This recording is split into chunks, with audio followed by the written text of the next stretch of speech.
Mainit ang ulo ni Aljon habang binubuklat ang mga iba't ibang proposal na ipinasa sa kanya. What kind of proposal is this? Anya na hindi makapaniwala. Pagkuway tumawag siya sa kanyang assistant. Nang sumagot ito sa kanyang tawag ay huminga muna siya ng malalim.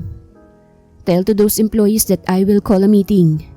Mahinahon ngunit madiin niyang sabi sa kanyang assistant. Nahintatakutan naman ang isa nang marinig yun. Kilala na kasi niya ang kanyang boss. Yes sir. Nauutal na lang niyang tugon. Alam na kasi niya na maninermo na naman ang kanilang boss. Kaya agad niyang sinabihan ng mga katrabaho sa tungkol sa meeting. Lahat ng trabahante ay kinabakasan ng takot. Lalo na mga trabahanteng nagtagal na roon. Kilalang kilala na kasi nila ang kanilang amo. Tiimbagang na inayos ni Aljon ang kanyang suit bago lumabas sa kanyang office. Seryosong seryoso ito at mahahalata talaga sa mukha niyang pagka-iritable. Bagaman lagi naman itong seryoso subalit sumusobra lang pag masama ang mood nito. Kapag ganoon ay panigurado, hindi na naman niya nagustuhan ang trabaho ng kanyang mga empleyado. Kahit saksakan ito ng gwapo ay walang nagtatangkang lumapit sa kanya sa sobrang pagiging disente nito. Niwala siyang itinuturing na kaibigan dahil hindi rin ito mahilig sa gimikan, makipag-inuman o makipagsiyahan sa iba pang negosyante unless kung tungkol sa trabaho ang pag-uusapan nila. Ganun siya kadedicated sa field ng trabaho niya kaya mabilis niyang napalago ang negosyong naipamana sa kanya.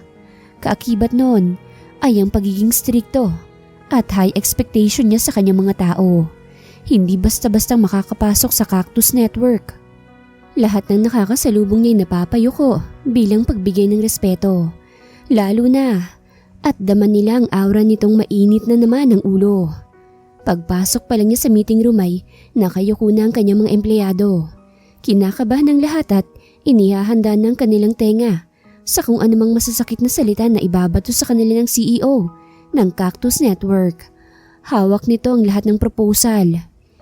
Inilibot ni Aljon ang kanyang paningin sa mga tauhan, saka umupo. Kamusta naman ang naturingang graduate sa Harvard University, University of Oxford, Stanford University? Tukoy nito sa kanyang mga empleyadong nakatapos sa mga dekalidad na universidad sa ibang bansa. Ito na lang bang kaya ng utak niyo? This is all trash. Bulyaw niya sa kanila. Saka inihagis sa mga papel na hawak niya.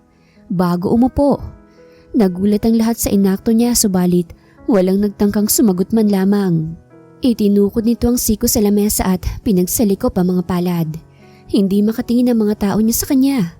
Nagpupuyo siya sa galit. Lalo na't dapat may bago na naman silang mailolaunch na new model ng Cactus Mobile.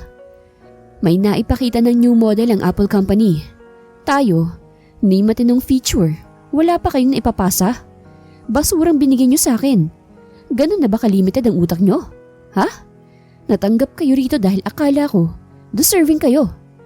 Huminto muna siya sandali bago pinakatitigan ng matalim ang kanyang mga tao. You, and you. You're fired. Turo niya sa tatlong tao niya. Makakaalis na kayo.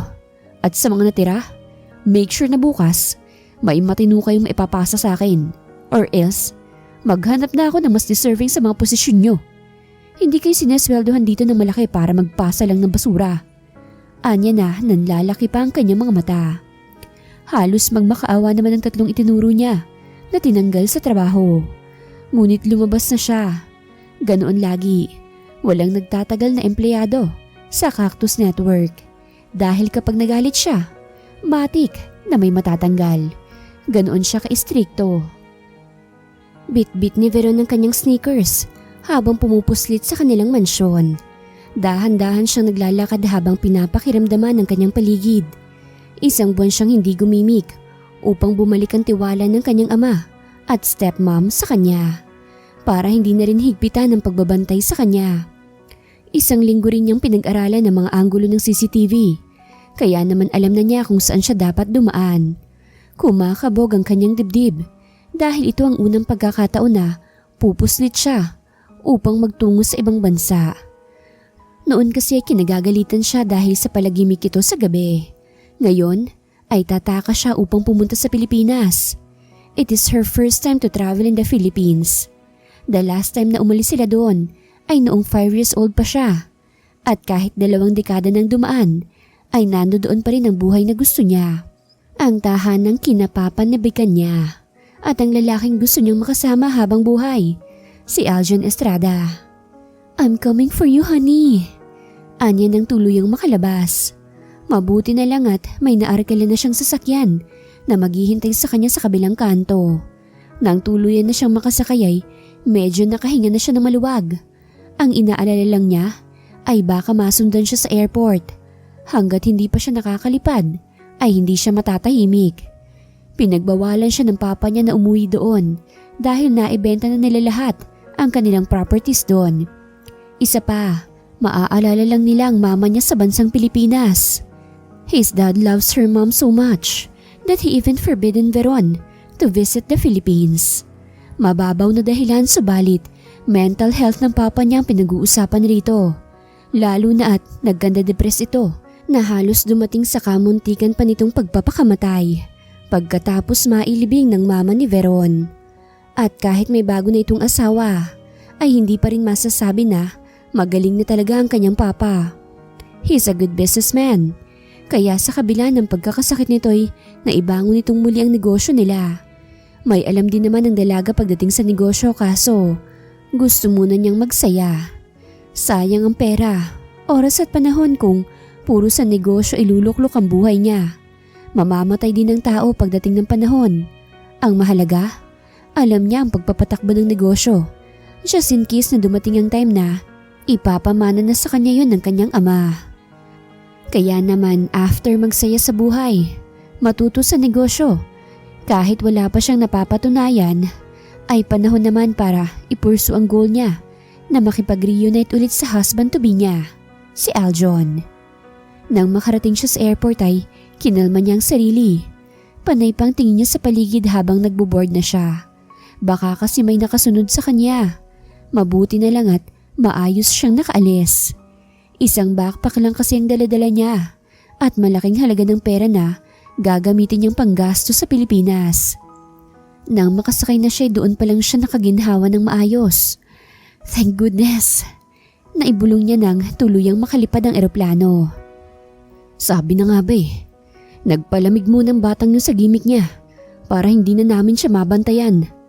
Anang matandang lalaki na nakatungkod, ang ama ni Veron. Nagtatawag na siya sa mga bodyguards na sunduin ang anak nito, sa mga kaibigang maaari niyang tunguhin at sa mga bukas na bar na kadalasan ay pinupuntahan ng dalaga. Sumasakit ang sentido niya dahil hindi pa rin nagbabago ang kaisa-isa niyang anak. Honey, kumalma ka. Pasasaan at uuwi rin naman si Veron. Isa pa saan siya kukuha ng pera kung hindi sa'yo, hindi ba? Pagpapakalma ng kanyang bagong asawa.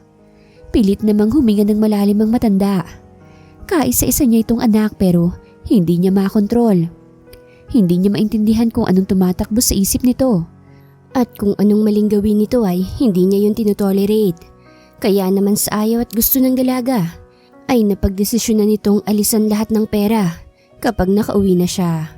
Kung kailangan niya ng pera, kailangan din niyang magtrabaho sa kanilang kumpanya nang sa ganun ay matuto siya. Habang nasa himpapawid ang dalaga ay panay ang isip niya kung anong magiging reaksyon ni Aljon kapag nakita siya nito. She's morena at matangkad. Pasok siya sa modeling field kaso wala roon ang passion niya. Sa katunayan ay sa make-ups siya magaling. Subalit hindi niya ginagamit ang talento sa publiko. May collection siya and even produce new make-ups pero hindi niya pinapost or pinapublic. Sapat na sa kanya na siya na lang mismong nakakaalam at ginagawang koleksyon ng mga nagagawa niya. Napangiti siya sa isipin na siya mismong magme-makeup sa sarili niya kapag kinasal na sila. Mahaba-haba pa ang kanilang biyahe dahil nasa 13 hours pa bago sila makarating ng Pilipinas. Naisipan ng dalaga na tignan sa magazine na dala niya ang pictures ni Aljon. Matagal na niyang iniistok ang binata at natutuwa siya dahil wala itong record na nagkaroon ito ng ni isang babae. Para sa dalagay kagaya niya ay pinaninindigan nito ang pangako nila sa isa't isa. Kaya at the age of 35 hanggang ngayon ay wala ito kahit girlfriend. Hinimas niya ang pahina kung saan nakakover si Aljon. Ang gwapo talaga nito. At kahit sa edad na mahigit 30, ay mas lalo itong tumitikas. Oh my goodness! That is Mr. Estrada, the bachelor billionaire. He's getting hotter. Puna ng katabi niyang isang half-Filipina Canadian. Medyo may edad na ito pero bakas ang pagningning ng paghanga sa mga mata nito. Nang makita ang picture, alanganin tuloy na napangiti si Veron. You know what? He's been single since birth. How could be a hot man like him being single? He might be waiting for someone. I wonder if there's a woman he loves? Dugtong pa nito. Napahagighik naman si Veron nang makita ang mukha ng babaeng katabi. Na animoy nag-i-imagine ng fairy tale. Mukhang mabait naman kaya sinagot naman niya ito. Actually, you're right. He's waiting for the girl he promised to marry when he was a child. There's an interview about that. And maybe he will meet that woman this month. Pagsisinungaling niya. Wala naman talagang interview patungkol sa love life ni Aljon. Nanlaki ang mata ng babae. Napahawak pa ito sa kamay ni Verona, hindi makapaniwala. Oh goodness, what a fairy tale. I can't wait to see that on the news. Excited nitong komento. Mukhang sikat na sikat talaga si Aljon at maraming nagpapantasya sa kanya dahil wala silang nakikitang babae na nakapareha niya. Kaya natutuwa si Veron. Umidlip muna siya dahil kailangan pa niya ng lakas para sa pagkikita nila ni Aljon. She will surprise the man at alam niyang matutuwa ito sa muli nilang pagkikita. Habang ang ama naman nito ay napaupo sa sofa nang malaman na nakita sa CCTV road na sumakay ang dalaga sa isang sasakyan. Nang matrace kung saan ito nagtungo, ay nalaman nilang sa airport ito nagpunta. At doon, napag-alaman nilang tutungo ito sa Pilipinas. What a breath! Paghuhurumintado nito, sabay hampas sa hawak na tungkod. Honey, please calm down. Walang mangyayari kung magwawala ka. And besides, madali lang siyang mahahanap kung sa Pilipinas lang pala. Pag-awat ng kanyang asawa. Nanlilisik ang mga mata ng ama ni Veron. Sumusobra ng anak ko. Hindi na nga masyadong tumutulong sa negosyo. Hindi pa niya kinukonsidera ang lagay ko. Kailangan maikasal na yan pagbalik niya. Sumasakit ng ulo ko sa batang yan. Anya na humihingal pa. Dahil sa pagpupuyos, nasapo na lang ng ginang ang likod nito. Nakarating sa mansyon si Aljon. Niluwagan niya ang kanyang necktie at dumiretso sa kusina upang uminom ng tubig. Sir, good evening po. Gusto niyo bang kumain ng hapunan? Tanong ni Aling Dolores, ang naging yaya at mayordoma sa mansyon na yon. Bagaman siya ang halos nagpalaki rito, ngunit hindi nagpapakita ng pagtanaw ng utang na loob ang binata sa matanda. Pero sa totoo lang, ay mahalagang papel ni Aling Dolores sa buhay niya. Hindi man niya maipakita na mahalaga ito ngunit lagi naman niyang ibinibigay ang kailangan nito, lalo na kapag emergency. Kaya kahit stress at mainit ang ulo niya ng gabing yon, ay nanatili siyang kalmadong sumagot sa matanda. Wag na po, magpahinga na kayo, kumain na ho ako sa labas. Magalang niyang tugon. Lumagok ito ng tubig saka umalis. Pumunta siya sa kanyang maliit na office, instead na sa kanyang kwarto. Kahit gabi ng negosyo pa rin ang nasa kanyang isip. Nasa point na naman siya na nape-pressure siya sa taon na ito. Lalo at wala pang matinong pahayag sa pagpapalabas nila ng new model ng Cactus Mobile. He's too competitive. Kahit ayos lang naman na pumapangalawa sila sa Apple. Mas matagal na rin kasi yun na namamayagpag. Pero iba ang gusto ni Aljon. Mas gusto niyang malampasan o mapantayan man lang ito. Hindi siya papayag na pumangalawa na lang siya. Muli niyang nahilot ang kanyang sentido sa tuwing maaalala niyang problema. Lalo at nalagasan na naman siya ng 3 pang tauhan. May pagka-impulsive decision maker siya sa tuwing mainit ang ulo niya. At pinagsisisihan niya mga tinanggal niya. At dahil sa taas ng kanyang pride, ay hindi niya pababalikin ang mga iyon. Nakaramdam siya ng inis sa sarili. Bago pa siya malunod sa sobrang stress ay pinaandar muna niya ang kanyang laptop upang silipin ang investment niya sa kanyang stock market. Napangiti siya dahil maayos naman ang takbo ng kanya, kaya kahit papaano'y gumaan ang nagpapabigat sa kanyang loob. Habang pinagmamasdan yun ay nagring ang kanyang phone. Pangalan ni Angelica ang rumihistro sa screen. Ang COO ng kanyang kumpanya. Mabilis naman niya yung sinagot. "Kamusta, Mr. Estrada?" Bati ng babae sa kabilang linya. "Balita ko, tinanggal mo ang magagaling na admin. Nga pala, according sa HR officer, wala pang qualified applicant ang nag-apply sa mga posisyon available." Napabuntong hininga na lang si Aljon. Tumawag ang babae para lang maghatid ng masamang balita. "I'll call the HR." Maiksi niyang sagot. Pero bago pa man mamatay ang tawag ay mabilis nang sumagot si Angelica. "But don't worry, I have my connections. Ako na lang magre-recommend ng tao sa'yo." As usual, alam niyang ang babae na naman ang naghanap ng paraan.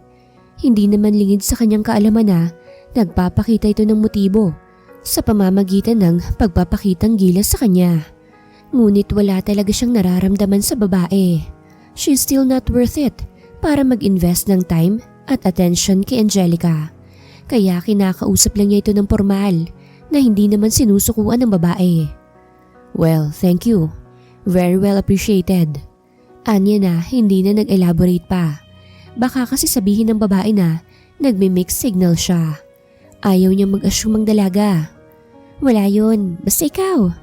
Pasaring nito sa binata. "Okay, I need to rest." Paalam niya. Ayaw na niyang madugtungan pa ang kanilang usapan. Baka kasi mag-expect pa ito sa kanya. Ngunit gayon na lamang ang sakit ng kanyang ulo kinabukasan. Walang nakuhang tao si Angelica. Lahat umatras ng malaman na sa Cactus Network sila magtatrabaho. Lalo at mga kaibigan din ng mga pinatanggal ni Aljon ang nasabing kinausap ni Angelica. Nakarating na sa kanila kung gaano kalupit ang binata. "I'm sorry, Mr. Estrada. I didn't expect na hindi nila tatanggapin ang bribe ko." Nagsalubong ang kilay ni Aljon. "Bribe? I mean, I gave them gifts para tanggapin nila ang offer ko." "Miss Talaro, why did you do that? Ngayon mas madudungisan ng pangalan ng kumpanya ko. Offer them a big sum of salary and that's it." Paninigaw niya. Kahit naman kasi nahihirapan siya ngayon, ay hindi niya pangakakuan ng tao ng kung ano-ano upang maging empleyado lang niya. Gusto niyang committed din ng mga tao na yun sa trabaho nila. Imbis na humupa ang init ng ulo niya, ay mas nadagdagan pa yun. Kaya naman umalis na siya. Gusto muna niyang lumayo. "Sir, kanina pa kayo nagbabasa. Alam kong stress kayo pero kailangan mong ma-relax." Suwestyon ni Aling Dolores habang inilapag ang kape nito na ipinatimpla niya. "How, Yaya?" Alam na alam talaga ng kanyang Yaya Dolores kapag stress siya. Kaya naman pinapakinggan nito kung ano man ang sasabihin niya. "Matagal ka nang nananatili rito at halos hindi ka na rin nagbabakasyon. Kung hindi lang dahil sa uma-attend ka ng meeting sa abroad. Kailangan mo ng bagong kapaligiran, bagong tao na makikita, bagong buhay para ma-refresh ang utak mo." Napaisip si Aljon. Tama nga naman ang matanda. Hindi pa niya nararanasan na mabuhay sa ibang bahay o hindi kayo matulog sa kung saan ng matagal. The last time kasi na nagawa niya yun ay noong kasama pa niya ang kanyang pamilya sa probinsya. Hindi na nga siya nagbabakasyon o nagpupunta man lang sa mga resort. Masyado siyang babad sa negosyo. At napapansin na rin niya ang pagiging mainitin ng ulo niya. Sumusobra na. Kaya naman hindi naman kawala nang mag-isip siya ng maaaring gawin. Nag-leave muna siya at hinayaan ang mga natirang tao niya na gawin ang kanilang trabaho. "I'll go somewhere. Bakasyon to be exact. Within 1 month wala ako rito. Pero monitor ko pa rin ang mga trabaho niyo, okay? Like what I've said, do your best." Anunsyo niya. Lihim na natuwa ang mga empleyado dahil makakaginhawa na sila ng maayos. Mabigat kasi sa pakiramdam kapag andyan ng kanilang boss. Nape-pressure sila sa totoo lang. Kaya naman magandang balita para sa kanila na wala doon ang presensya ng amo sa loob ng 1 buwan. Nang makaalis na siya, ay saka pa lamang nagkumpulan ng mga empleyado. Gumawa na sila ng plano kung papaanong gagawin ang trabaho na walang sisita sa kanila. "Dapat kasi kay sir mag-asawa na para naman hindi laging inaatake ng hypertension," komento ng isa. "Hoy gaga, wag na muna, hindi ko pa carry. Kahit ganyan siya, mahal ko yan si sir." Saway ng bakla. Natawa na lang sila nang biglang sumulpot si Angelica. Magtrabaho nga kayo. Hindi porket wala rito ang boss nyo magchichikahan na kayo. Bulyaw niya. Bakas ang inis nito sa mukha. Lalo at hindi sinabi sa kanya ni Aljon kung saan siya magbabakasyon. Pakiramdam tuloy niya ay hindi siya importante sa lalaki na siya naman talaga. Napatahimik naman silang lahat at bumalik sa kanya-kanyang trabaho. Sa isip nila'y umalis nga ang boss nila pero pumalit naman ang isa na panay papansin sa boss nila. Kinaiinisan rin nila ang Chief Executive Operator na si Miss Talaro. Halata kasi ang pagpapapansin niya sa boss nila. Kahit halata namang hindi yun pinapansin ni Aljon. Huminga ng malalim ang binata nang makarating sa Bacolod. Doon siya nagbakasyon dahil naando doon ang bahay nila noong buhay pa ang kanyang mga magulang. Nang umalis ang pamilya ng kaibigan ng papa niya, umalis na rin sila ron. Naaalala pa niya, nakalaro niya ang anak ng pamilyang yon. Ngunit hindi niya matandaan masyado kung sino yung bata. Matagal na rin kasi at para sa kanya hindi na yun mahalaga pa. Mabuti na lang at nakatawag siya sa probinsyang yon bago siya nagtungo ron. Kahit papaano'y nalinis na rin. 2 dekada na simula nang iwan nila ang bahay at paminsan-minsan ay nagbabayad siya ng maglilinis ron. Gustuhin man niyang i-dispatch ang naturang bahay subalit doon nakakulong masasayang alaala niya sa kanyang pamilya. Kumpletong pamilya at walang iniisip na hamon sa buhay. Kamusta ka naman dyan? Tanong ni Aling Dolores na tumawag sa kanya. Halos ina niya na ito dahil pati sa pagdating niya inaalala pa siya nito. Napangiti siya. Ngayong mag-isa na siya'y kaya na niyang ngumiti. Hindi rin kasi siya nagdala ng tao na makakasama. Wala namang nakakaalam kung saan talaga ang probinsya niya. Confidential yun. Ayos lang ho. Naku sino magluluto para sa'yo? Maglalaba at kung ano-ano pa. Pag-aalala nitong tanong. Nagpaskil na po ako sa labas ng maid for hire. Maya-maya ay baka may mag-apply na. Tutal, madali namang mapagkatiwalaan ng mga tao rito. Hindi kagaya riyan sa Maynila. Kung sa bagay tama ka. O sige, mag-ingat ka. Tumawag ka lang kapag may problema ka, ha? Sige ho, salamat. Nang maibaba na ang tawag ay siya namang dinig niyang may kumakatok sa pintuan. Napabuntong hininga siya kasi ang bilis namang may mag-apply ng maid para sa kanya. Pagkabukas niya ng pintuan ay bumungad sa kanya ang isang magandang babae na malapad na nakangiti sa kanya. Kaya kita nito ang pantay-pantay at mapuputi niyang ngipin. Nakadaster ito ng puti na may nakaimprentang bulaklak na rosas at nakablusa rin ito ng puti. May dala itong basket na naglalaman ng mga gulay. Matangkad, morena. May makakapal na kilay pero maayos ang pagkakahilera nun. Kahit halatang hindi naaahitan. Maninipis ang labi nito. Matangos ang ilong at may malalaking mata na bumagay sa kanyang magandang hugis na muka. Kulot ang buhok nito na parang pansit kanton at nakatali ito ng puting panyo. Panandalian siyang natulala sa angking ganda ng babae. Dalagang-dalagang Pilipina kahit sa pananamit nito. Magandang hapon! Bati ni Veron dahilan upang pumukaw ang pagkakatulala ni Aljon. Hindi pa ito nakakasagot kaagad sa dalaga. Kaya naman nagtaas baba ang kilay ng dalaga bilang pagpapapansin. Pagkuway pumikit ito sa harap ng mata ni Aljon. Kaya naman nagulat siya. Sorry miss, ano kasi? Ano, maganda ako. Dugtong niya sa sasabihin ng binata. No, hindi yun ang ibig kong sabihin. I mean, I'm just tired. Sagot nito. Napakunot noon na lang ang dalaga. Pagdakay ngumuwi nang sabihin nitong hindi pala ang kagandahan niya ang nagpatulala sa kanya. Upang hindi maging tuluyang awkward sa kanilang pagitan ay nagtanong na si Aljon. Excuse me, bakit nga pala naparito ka? At dahil sa tanong na yon ay muling bumalik ang ngiti nito. Iniabot nito ang kanyang kamay bago sumagot sa binata. Hi, I'm Veron. Ngunit tinitigan lang yun ni Aljon. Binabasa kung ano nga ba talagang pakay ng magandang babae. Aljon Estrada, ano palang sadya mo sa akin? Tumaas ang kabilang kilay ng dalaga nang mapagtanong. Hindi pala siya nito nakikilala. Ni pangalan niya hindi nito matandaan. Naisip niyang baka gusto ng lalaki na may twist sa pagitan nila. Dahil siguro matagal-tagal na silang hindi nagkita At gusto pa nilang makasanayan ng isa't isa. Ngayong malalaki na sila. Kaya naman naisipan niyang sakyan na lang yon para na rin hindi sila magkailangan. Tumingin siya sa paligid hanggang makita ang nakapaskil sa pintuan nito. Maid. Yes, maid. Papasok ako bilang katulong. Anya na, nagkakanda-utal-utal pa. Sabi na nga ba? Halos pabulong na sabi ng binata. Ano ho? Nothing. Pasok sa loob. Anyaya na, sinundan naman ng dalaga. Excited siyang pumasok ron. Namiss rin kasi niya ang bahay nila Aljon.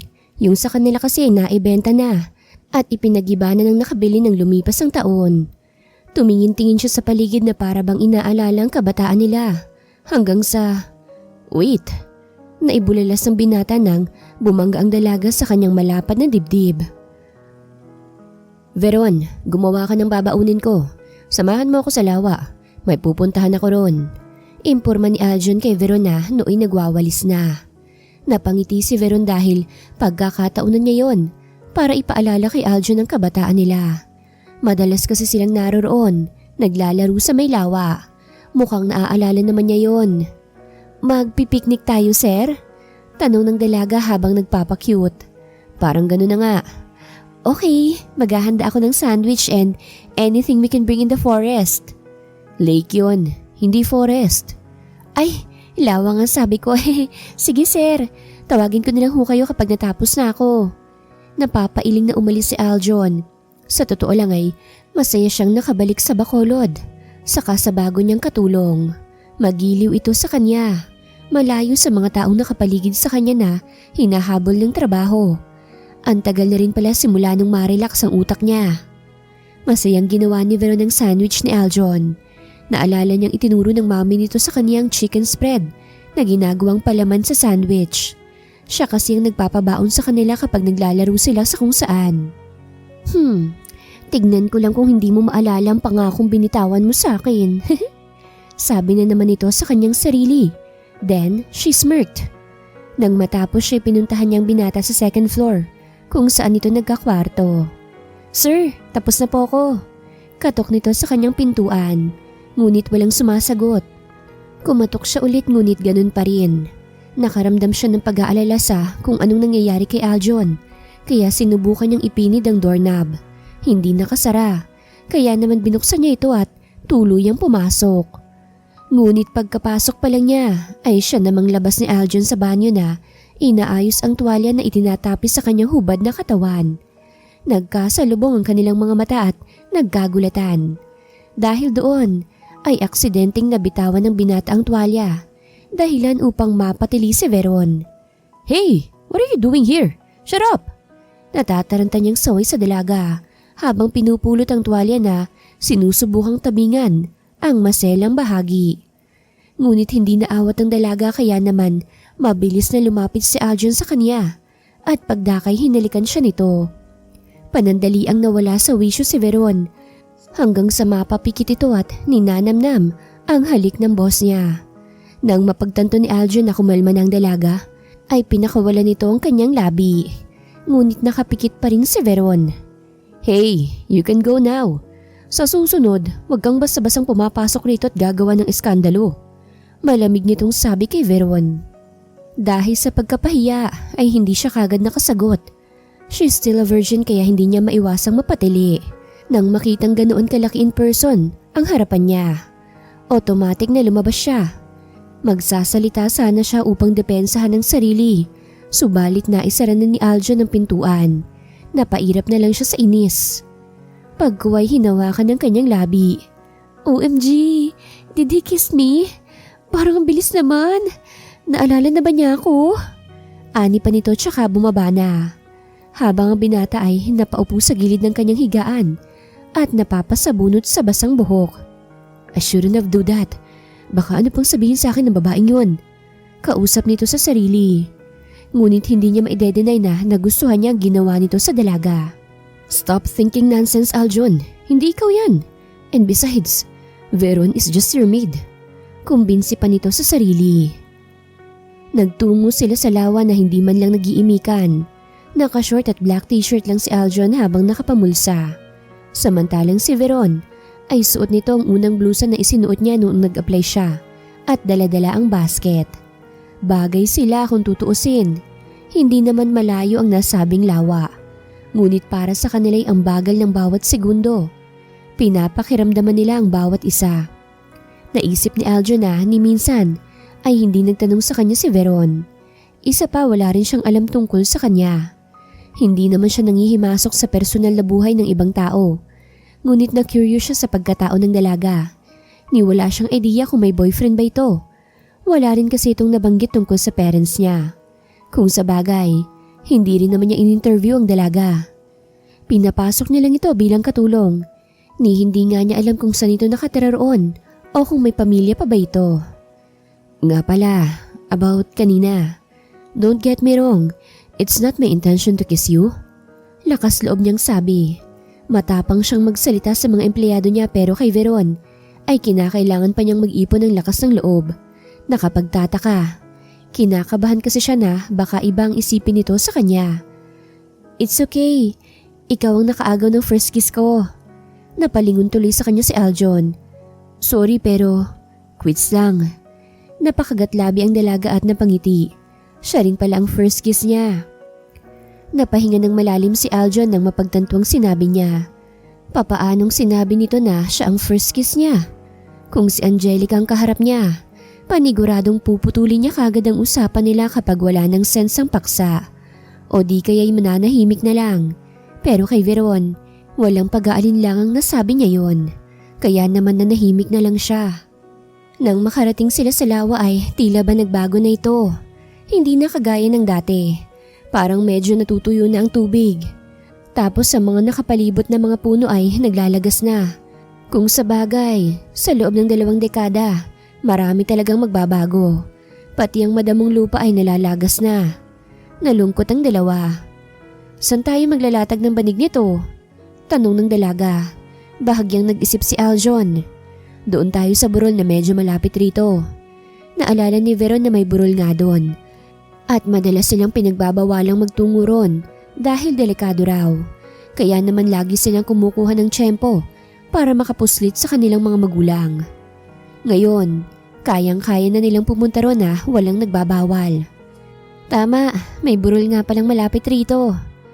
Hindi na iwasang mapangiti ni Aljon dahil alam din pala ng dalaga yon. Naaalala niya na may kasama siyang bata roon na madalas na kalaro niya. He wonder kung nasan na ba yung batang yon.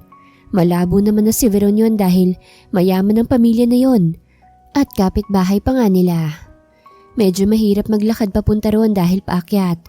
Kaya naman si Aljon ang bumitbit sa basket habang inaalalayan ng dalaga. Hindi maiwasang kiligin ni Veron sa pagiging gentleman ng binata. And the fact na ganoon naman talaga siya dati pa. At sa kanya niya lang yun ginagawa. Ang haba tuloy ng kanyang hair. Nang makarating sila sa tuktok ay natuwa sila. Nandoon pa rin kasi ang malaking puno sa tuktok ng burol. Kaya kahit papaano may lilim ron. At dahil pagmamay-ari yun nila Aljon, ay talaga namang palihim niyang pinababantayan yun. Wow, ang ganda! Manghang sabi ng dalaga. Isa ito sa pinaka-namiss niyang senaryo sa kabataan niya. Hindi siya makapaniwala na makakabalik siya dito. And to be exact, kasama pa niya si Aljon. Nakangiti naman ang binata at hinahayaang pagmasdan ni Veron ng magandang view.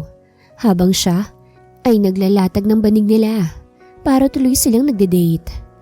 Ito ang pinakagusto kong puntahan. Sayang nga lang at hindi na maganda ang lawa. Hindi kagaya dati. Anang binata na tumayo sa tabi ni Veron. Tumango naman ang dalaga dahil tama nga naman ito. Napaisip si Aljon tungkol sa kasama. Siguro naman ayos lang kung makikipag-usap siya rito. Dahil andito siya para makapag-relax. Kaya okay lang na hindi niya dalhin rito ang ugali niya sa kumpanya. So he will let his guard down. Hindi ka ba taga rito? Napalingon si Veron sa kasama.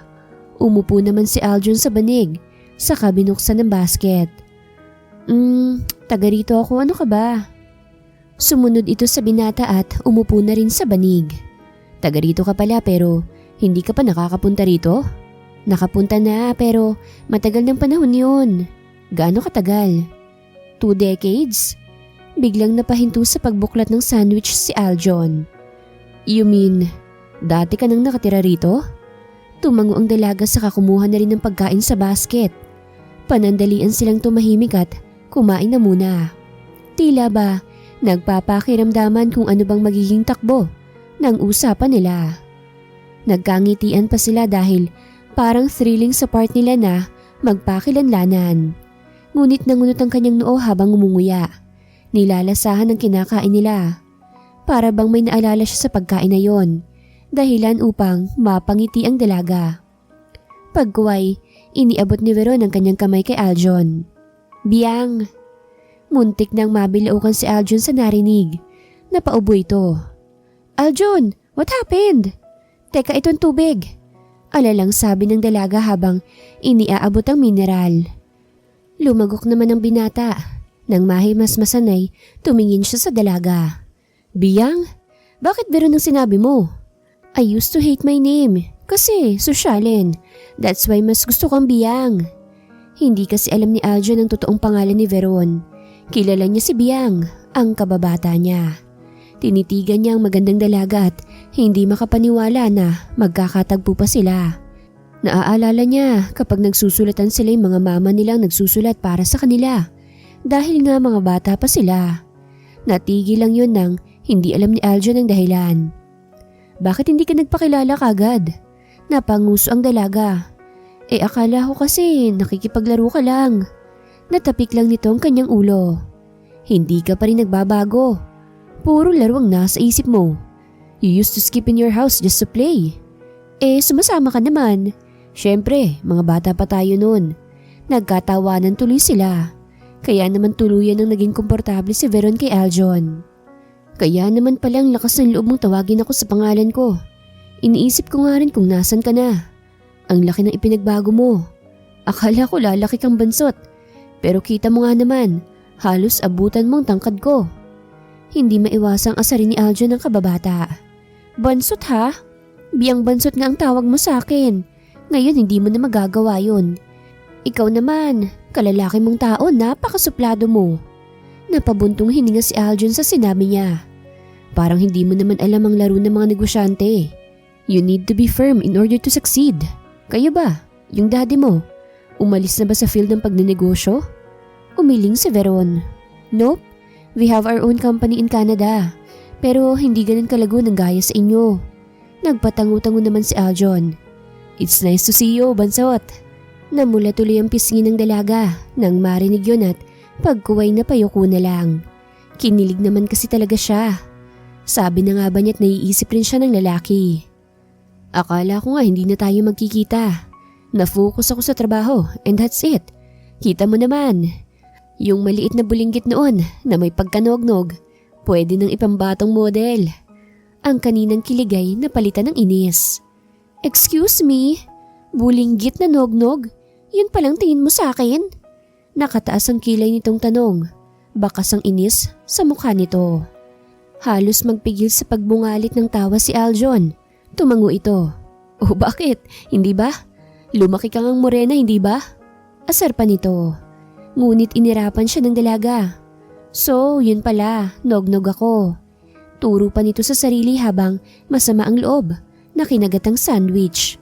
Gusto na talagang tumawa ni Aljon. Hey, I'm sorry. Hindi ko naman sinabi na pangit ka, di ba? Hindi nga, pero ang pangit pa rin pakinggan na nog-nog ako. Asus? Napangitan sa nog-nog pero sa bansot hindi. Nahampas tuloy nitong binata. Ikaw ha? Nananadya ka na? Umiwas ang binata na nadatawa sa mga atake ng dalaga. To the point na napatayo na ito at napatakbo. Hinabol naman siya ng dalaga. At dahil sa hindi niya maabutan si Aljon ay binato niya ito ng sandwich. Mas sumagalpak naman sa tawang binata. Iiyak na yan. Mas nanggigil tuloy ang dalaga at binilisan ng pagtakbo. Para silang bumalik sa pagkabata. Nang malapit na niyang maabutan si Aljon ay biglang nawala ng balanse ang dalaga. Dahilan upang mabangga niya ito at matumba sa kanyang dalaga. Namalayan na lang nila na magkadikit na ang kanilang mga labi. Hanggang sa maramdaman na lang ni Veron na gumagalaw ang labi ni Aljon. Hindi dahil gusto nitong kumawala. kung hindi dahil gusto nitong palalimin ang mga halik. Napapikit tuloy siya at kalaunan ay nadala sila sa nangyari hanggang sa mahimasmasan si Aljon at humiwalay ito. I'm sorry, na-carried away lang ako. Ayokong mag-take advantage sa'yo. Bumakas naman ang lungkot sa mukha ng dalaga. Tumayo at bumalik sa banig. Naalarma naman si Aljon sa inakto ng kababata. Dama niyang na-offend ito sa kanya. Biyang, hindi ko talaga sinasadya. Look, I'm sorry. Ayoko lang naisipin mo na dahil malalaki na tayo, ay babasta-bastahin na lang kita. Lalo at hindi natin inaasahan na magkikita pa tayo ulit.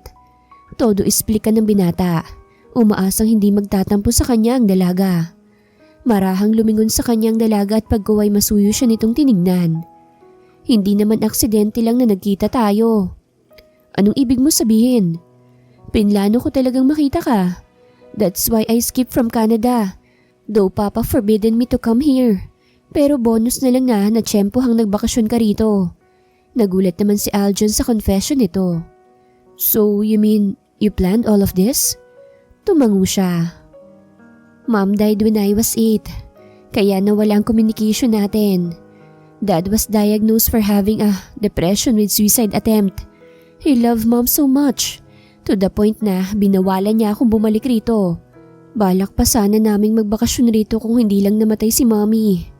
We come through a lot of trials, pero ni minsan, hindi ka nawala sa isip ko. Hindi ako nakipag-communicate sa iyo dahil kailangan ako ng papa ko. Lagi akong nakaabang sa buhay mo, through internet. And you know what makes me happy? Ano? Wala sa sariling tanong nito. Wala kang pinapasok na babae sa buhay mo. Napalunok si Aljon. Sa unang pagkakataon ay biglang tumibok ang puso niya. Yung totoo, yung sandwich na pinapabaon mo sa akin ng mga bata pa tayo. Wala bang seremonyas yun kaya hindi ako nagkaka-interes sa babae? Wrong timing man pero hindi niya maiwasang magbiro. Sinamaan tuloy siya ng tingin ng dalaga. Ang sabihin mo, pinaninindigan mo yung pangako mo nung bata ka na ako ang gusto mong makasama habang buhay. Hindi namang naiwasang matawa ni Aljon. Napakaseryoso rin kasi ni Veron. Really? Hindi mo pa pala nakakalimutan yung bahay-bahayan natin? Mga bata pa tayo noon. At normal lang sa laro na yun na may masabi tayong ganun. Hindi makapaniwalang anito. Sino ba naman ang maghihintay ng 2 dekada para sa pangako ng isang musmos? Napailing na lang si Veron. So wala lang yon. Kung wala lang, pabalik na lang ako sa Canada by next week. Hindi naman sa ganun. Mabilis na apila nito nang sabihin yun ng dalaga. Magbubuk na lang ako ng flight by tomorrow.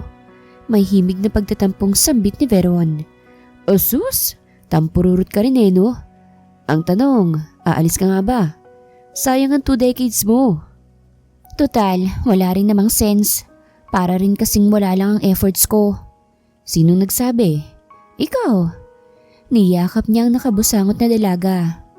Look, I'm so happy to see you. At natutuwa kung hindi ka pa rin nagbabago.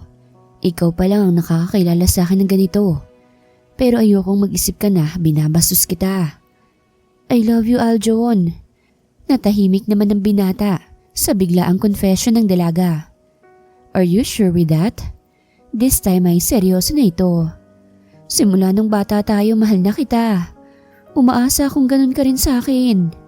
Mahinang sabi nito na halos pabulong na lang. Hindi nakaimik kagad si Aljon. Iniisip kung anong isasagot sa kababata niya. Para kasing ang bilis. Isa pa'y hindi rin siya sure kung handa na ba siya sa mga relationship stage. Para kasing may hinahanap pa siya. Parang padalos-dalos naman ng lahat. Aren't you sure with me? Nakatungong tanong nito. Napabuntong hininga si Aljon. Hindi siya magaling sa mga ito. Expressing his feelings, lalo at ayaw niyang masaktan ng dalaga. Nang walang matanggap na sagot ang dalaga ay tumayo na ito. Saka kinuha ang basket. Umuwi na tayo. Malungkot nitong saad. Napatunghay sa kanya ang binata. Did he hurt her? Pagkuway tumayo ito at tinupi ang banig. Nauna ng dalaga. Sinubukan niya itong habulin upang alalayan ngunit tumanggi si Veron. Nagtatampo ka nga. Hindi na napigilang kumprontahin ni Aljon ang dalaga. Oo, pero hindi sa'yo. Nagtaka ang binata. Kung hindi sa akin kanino? Sa sarili ko. Kasi all this time iniisip ko na ganun ka rin, na may gusto ka rin. Nagtatampo ako sa sarili ko kasi nahihibang ako sa'yo. Naluluhanan niyang sabi. Nakadama naman ng sakit si Aljon sa sinasabi nito. Gusto niyang sabihin na hindi ganoon ang ipinapahiwatig niya pero nagmamadali nang maglakad si Veron. Veron! Tawag nito ngunit bigla na lang ay natalisod ito nang wala sa oras. Kaya agad-agad niya itong dinaluhan. Aray! Ang sakit! Bunghalit nito. Ikaw kasi, ang drama mo. Madrama na ako madrama. Tulungan mo na lang ako rito. Irap niya sa binata. Paano ba yan? Hindi ka na makakauwi niyan. Nagpapilay ka lang eh. Muli ang pang-aasar nito. Excuse me? Pero bigla na lang siyang binuhat ng binata habang nakangiti. Dahil sa ginawa niyang yun ay napagmasdan niya ng mas malapitan ang mukha ng pinapangarap niyang husband-to-be. I'm sorry, Biyang.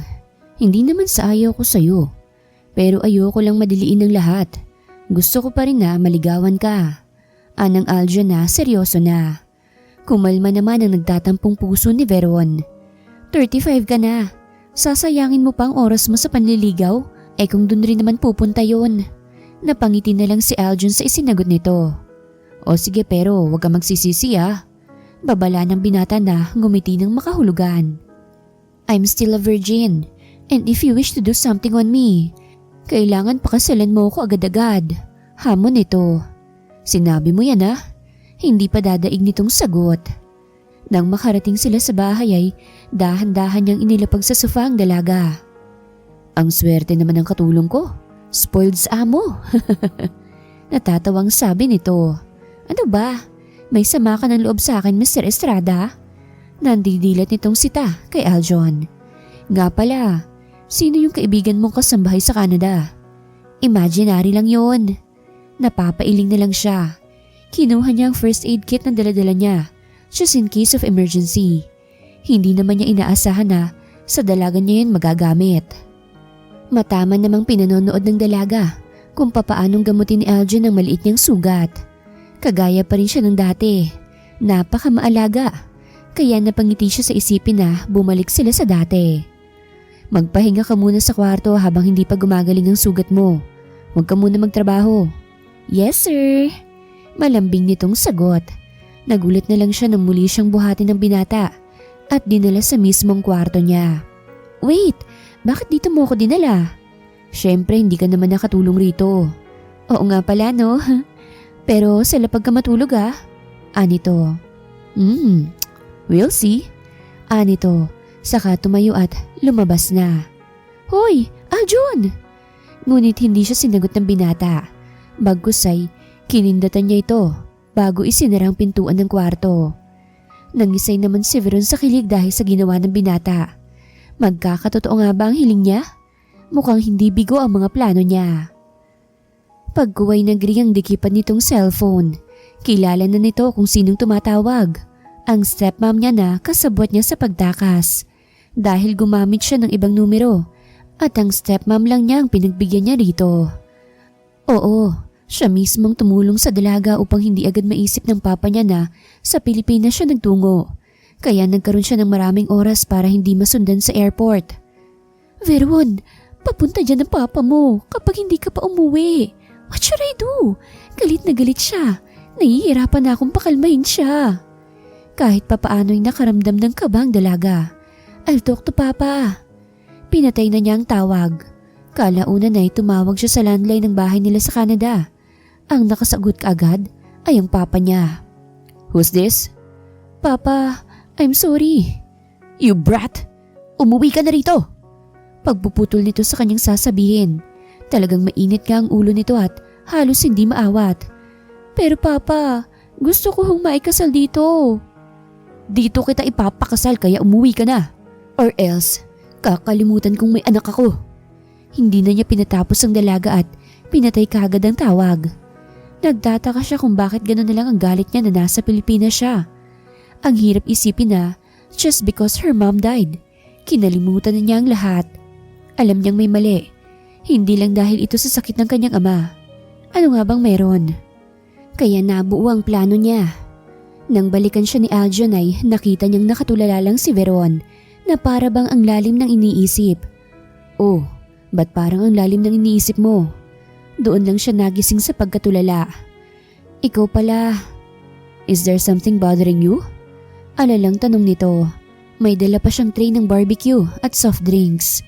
Merienda sana nila. Tumango naman ang dalaga na hindi ikinaila ang inaalala nito. Ano kasi, tumawag kaninang stepmom ko at sinabi na galit si Papa. Tumawag naman ako sa bahay para makausap si Papa. But as expected, galit na galit nga siya. At nasabing kakalimutan niya na naging anak niya ako if hindi pa ako uuwi sa Canada. Hinawakan ni Aljon ang kanyang kamay para damayan siya. Look, umuwi ka na muna at pahupain ang galit ng daddy mo. Pagkatapos bumalik ka, I can wait. You don't understand, Aljon. Ayaw niya na akong pabalikin rito. Hindi rin ako pwedeng magpakasal doon. Andito yung negosyo ko, yung buhay mo. Isinusumpa niyang Pilipinas when my mom died. Hindi niya naiwasang sumagot nang may himig na inis. Mabuti na lang at iniintindi siya ng binata. E di haharap ako sa papa mo at tutulungan kitang mapapayag siya sa gusto nating mangyari. Tutal matalik naman silang magkaibigan ng daddy ko nung nabubuhay pa siya. Pero umiling si Veron. May bumabagabag sa isip ko eh. Malaking palaisipan to na hindi ko pinagtuunan ng pansin. May mabigat sigurong dahilan kung bakit gano'n na lang si Papa.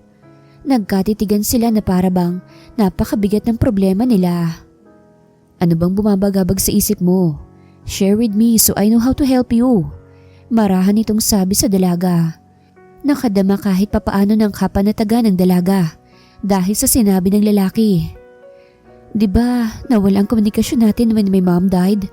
Namatay siya nang hindi ko alam ang rason. Naalala ko noon na nagstay ako sa stepmom ko cause my mom went to somewhere while my dad is busy with his business. And then nalaman ko na lang na namatay na si mommy. Cause of death? Accident daw. Pero before the incident happened, nanlalamig na si Papa kay mommy. And what did you conclude? Parang may mali kasi. Mommy died in Canada. Yun ang sabi. Bata pa ako noon kaya hindi ko alam masyadong detalye.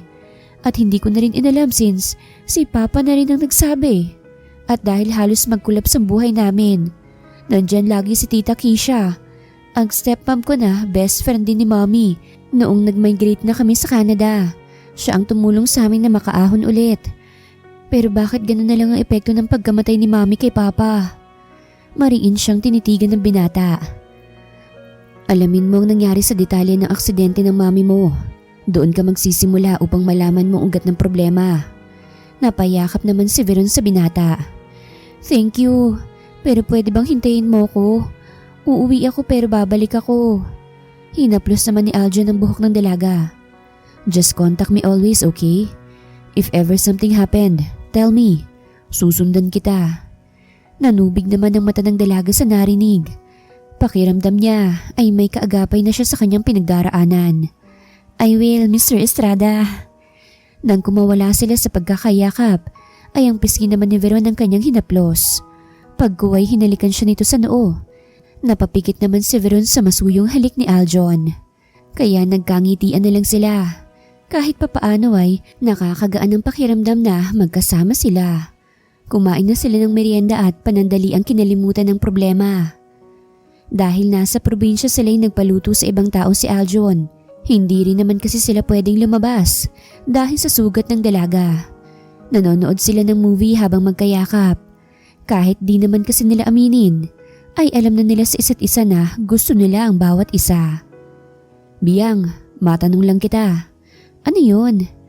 Nagkaroon ka na ba ng boyfriend? Kasi 'di ba, ini-stalk mo ko kaya alam mo ang nangyayari sa buhay ko. While I don't have any idea about what's going on to your life. Sabi ko naman sa'yo 'di ba? Ikaw lang ang nasa isip ko. Simula nang mag-migrate kami sa Canada. So paano pa ako ma-attract sa iba? Kaya nga nagtampo kagad ako nang inakala kong wala ka ng pake. Nilaro ni Aljon ang buhok ng dalaga habang nakayakap sa kanya ito. Hindi ka pa ba inaantok? Tanong nito kay Veron. Kasalukuyan silang nasa sala at nanonood ng movie. Inaantok na rin. Akyat na tayo. Napalunok ang dalaga nang maisip ang maaaring mangyari. Pero hindi na siya tumutol nang patayin nito ang flat screen na TV at muling buhatin siya. Walang nagsasalita sa kanila. Bagkus, ang naririnig lang ng dalaga ay ang kanyang nagre-regudong na puso. Paano ba naman kasi naalala niyang hinamon niya ito, kaya hindi niya maiwasang kabahan. Noong nasa burol sila, ang lakas ng loob niya. Pero ngayon, ninenervyos na siya dahil baka kagatin ni Aljon ang sinabi nito. First time pa naman niya kung sakasakali. Nang makarating sila sa kwarto ay hindi na siya nakatiis. Kaya ko na, ibaba mo na ako. Anito sa binata. Ewan ba niya at sugat lang naman yun pero daig pa niya ang pungkol dahil sa palagi ang pagbubuhat sa kanya ng binata na siya namang nagugustuhan niya. Talagang ayos ka lang ba? Pag-aalala nitong sagot. Oo naman. Nang tuluyan na silang makapasok ay isinara na ni Aljon ang pintuan pagkatapos ay pinatay ang ilaw. Habang si Veron ay nakaupo na sa gilid ng kama. Teka, hindi pa ako nakahiga. Anang dalaga na wari alam na nito ang mangyayari. Aljon, ano ba? Muli ay tawag nito sa binata nang hindi ito sumagot. Iniangat niya ang kanyang kamay na animoy pinapakiramdaman ang hangin sa harapan niya. Hanggang masagi niya ang katawan ng binata. Nakalapit na pala ito at nasa harapan na niya. Hindi niya napaghandaan ang yakapin siya nito kaya napahiga silang dalawa. I love you, Veron. Bulong ng binata. Nadama ng dalaga ang mainit na hininga ni Aljon sa kanyang tenga. Para bang kiniliti siya dahil sa sinabi niya. I love you too, Aljon. Buong pagmamahal na tugon ni Veron. Pinaglapat ni Aljon ang kanilang mga noo. Pagkuway, hinagka ng labi nito. Napasinghap naman ng dalaga ng gawin niya ng binata. Sa unay banayad lang subalit habang tumatagal ay mas lalong nagiging mapusok. Hindi napipigilan ng dalaga na ialay sa binata ang kanyang sarili. Tutal, alam naman niyang magiging sila rin in the end. At kay Aljon naman talaga niya yun ibibigay. Habang ninanamnam nila ang labi ng isa't isa, ay gumapang ang palad ng lalaki sa iba't ibang parte ng katawan ng babae. Nang hindi nila kinayang init ng kanilang pagmamahalan, ay tuluyan ng inalis ni Aljon ang saplot ng dalaga. At dahil lights off ay kinapakapapa niya ang katawan ni Veron. Can I come in? Banayad na usal ni Aljon na bagaman alam na niya ang sagot, ay kumukuha pa rin siya ng kumpirmasyon sa dalaga. Please. Tanging nasambit ni Veron na nagpapahiwatig na hindi na ito makapaghintay. Aljon smirked. First time niya rin pero dahil sa sobrang pananabik ay para na rin siyang naging expert. At iyon ang gabing tuluyang nagpaalipin sila sa pag-ibig. Isinuko na rin ni Aljon ang pusong inakala niyang natutulog sa kababata niyang si Veron. Kinabukasan ay nagising ang dalaga na nananakit ang kanyang balakang. Masyadong nanabik sa kanyang binata kaya kahit sa unang karanasan ay nabugbog talaga siya. Gamit ang kumot ay tinabingan niya ang kanyang hubad na katawan. Nakita pa niya ang maraming marka sa kanyang dibdib. Masyadong nanggigil si Aljon sa kanya to the point na hindi na nito naaalala na may sugat pa si Veron. Hinimas niya ang ulo ng binata na nooy natutulog pa rin. Kalaunan ay niyakap niya ito. Walang ano-ano'y niyakap rin siya ni Aljon. Gising na rin pala ito. I love you, Veron. Muli ay nag-init ang pisngi niya. Kinikilig pa rin siya kahit alam niyang sa kanya ang binata na inaasam-asam ng mga kababaihan. Kulang na lang ay pupugin sila ng mga langgam sa sobrang kaswitan nila. Lalo at halos hindi sila mapaghiwalay kahit na nasa loob sila ng bahay.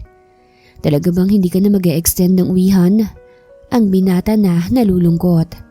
Inihati na niya sa airport ang nobya nito dahil kinakailangan na niyang harapin ang papa niya at baka mapano pa ito kapag hindi siya nagpakita at masimulan na rin ang plano niyang pag-iimbestiga.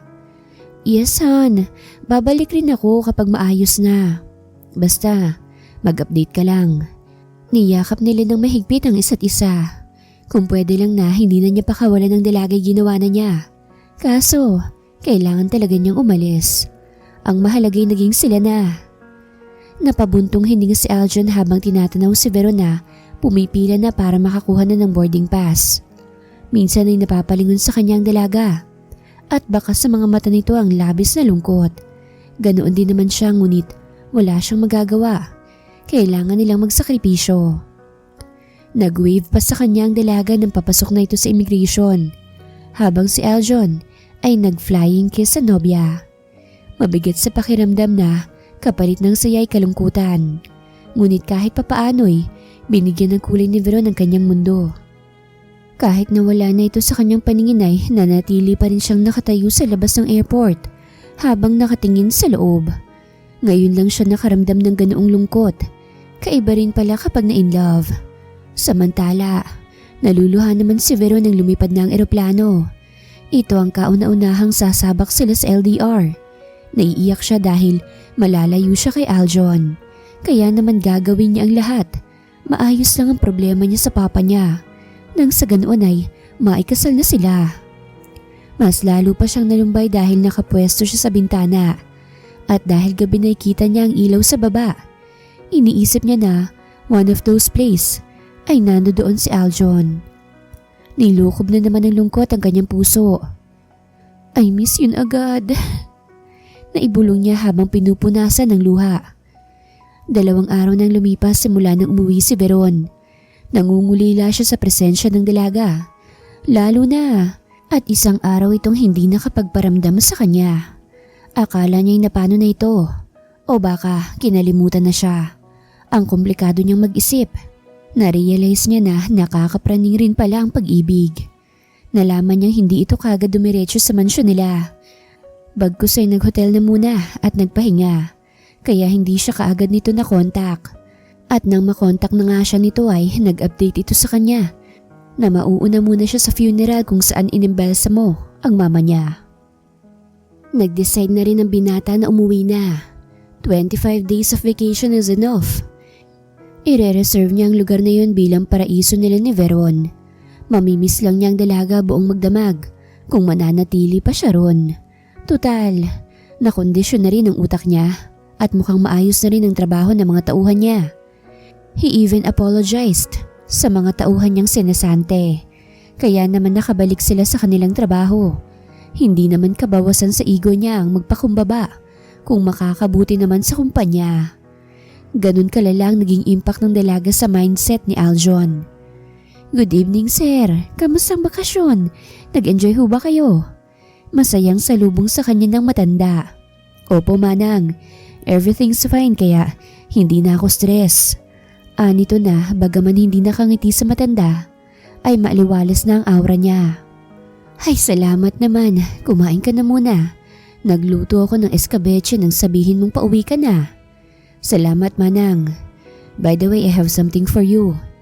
Iniabot nito ang dalang paper bag. Nagulat ang matanda na bagamat madaling lapitan ng alaga niya. Subalit ngayon lang siya nito niregaluhan ng mamahaling gamit. JJ Sparks! Basa niya sa magarbong bag. Buksan niyo ho.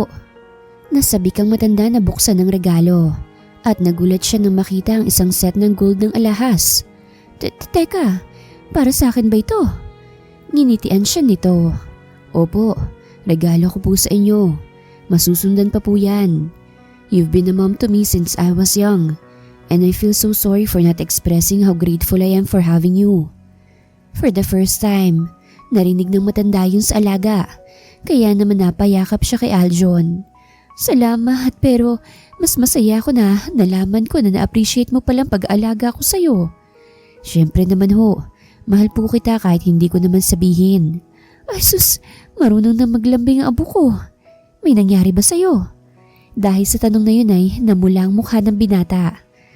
Kakain na muna ako. Pag-iiba niya ng usapan. Alam na alam talaga ng yaya niya kapag may ganap sa buhay niya. Kahit tatahik-tahimik pa siya.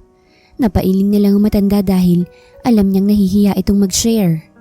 O siya, ipaghahanda na kita. Umaasa akong may iuwi mo siya rito. Anang matanda.